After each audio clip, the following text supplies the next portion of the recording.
What is school for?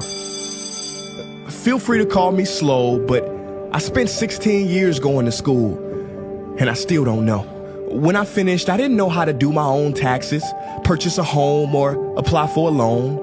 I didn't know a thing about investments, building credit, or getting a job. I graduated at the top of my class, and what did I have? This fancy diploma to sit at home with my mom. But luckily, they did teach me some important skills like factoring trinomials and how mitochondria is the powerhouse of the cell. I'm so happy I remember the Pythagorean theorem, because it helped me a lot.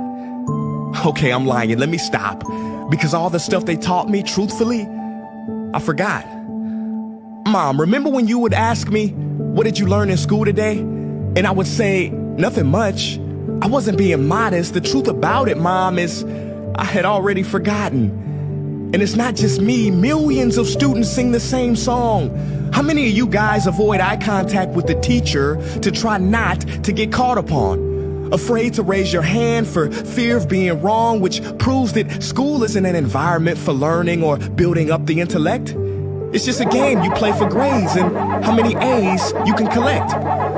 But I guess what do you expect when the most commonly asked question in class is this gonna be on the test? Is this gonna be on the test? See, if school put learning instead of testing and memorizing as the top standard, then the letter F would not stand for failure. It would stand for find another answer. And if school was really interested in our personal and academic success, students would wake up later, have more freedom, and homework a lot less. And that's not my opinion. This conclusion has been scientifically tested and proven. And any teacher that doesn't believe me, feel free to check my works cited page to inspect. Oh, and I did it in MLA format because I know that's all you will accept. See, students would get more benefit from an extra hour of sleep than putting them through the torture of an extra essay, reading 150 pages, doing problems 1 through 60 on the worksheet, and having 3 projects due by the end of the week.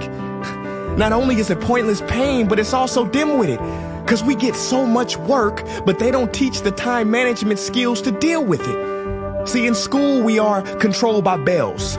We have to learn in rooms with the feng shui of a prison cell. We have to ask permission to relieve bodily functions, but not before the teacher asks a million questions like, why didn't you go before class? I'm sorry, my bladder is kind of on its own schedule and it's not always timely. See, teachers always say, use your time wisely. But that never made sense to me. Because these 6 cruel hours of our lives we call school might literally be the worst use of time management ever in history. Think about it. The traditional teaching method is foolish. No, it's useless, multiplied by the square root of stupid. What they do is they cram information in your head, force feeding you, and then you throw it up on the test. That's not education. That's bulimia.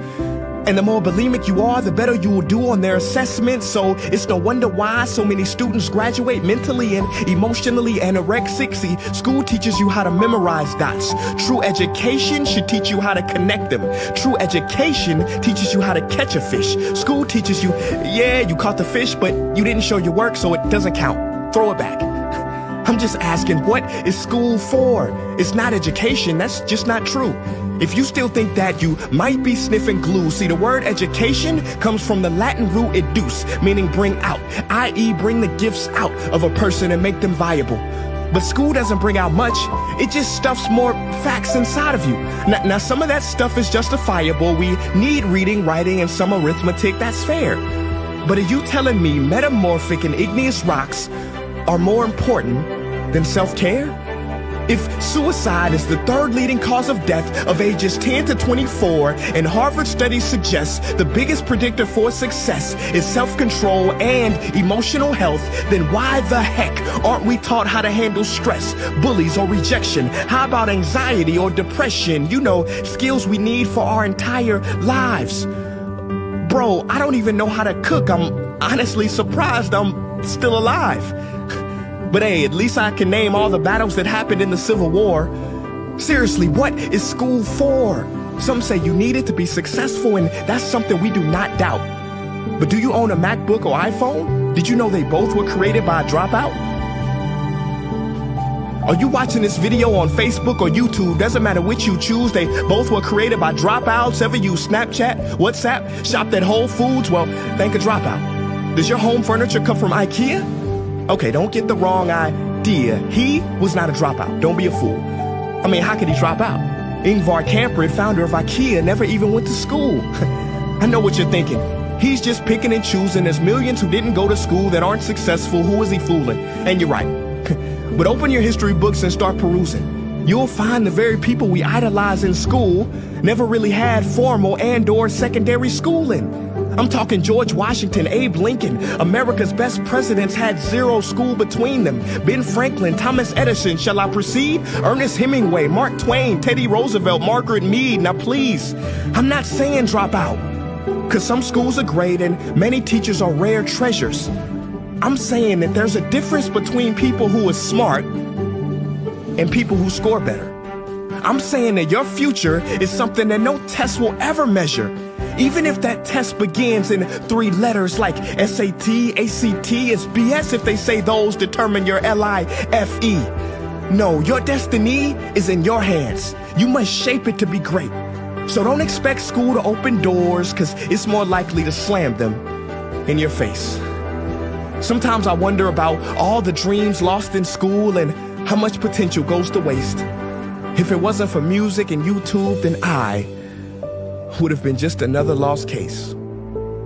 Everybody watching this, please, close your eyes. Imagine a child sitting in the back of some teacher's class in some town. He never raises his hand, he fails most of his classes, but inside of him, there is a passion. And if nurtured and brought out, will lead him to discover the cure for cancer. But you see, I'm afraid that that child's gift will never come out. He will never win the Nobel Prize award because in class he was ignored and his worth was judged only by his scores. So teachers, principals, parents, advisors, and students, I ask one more time, what is school for?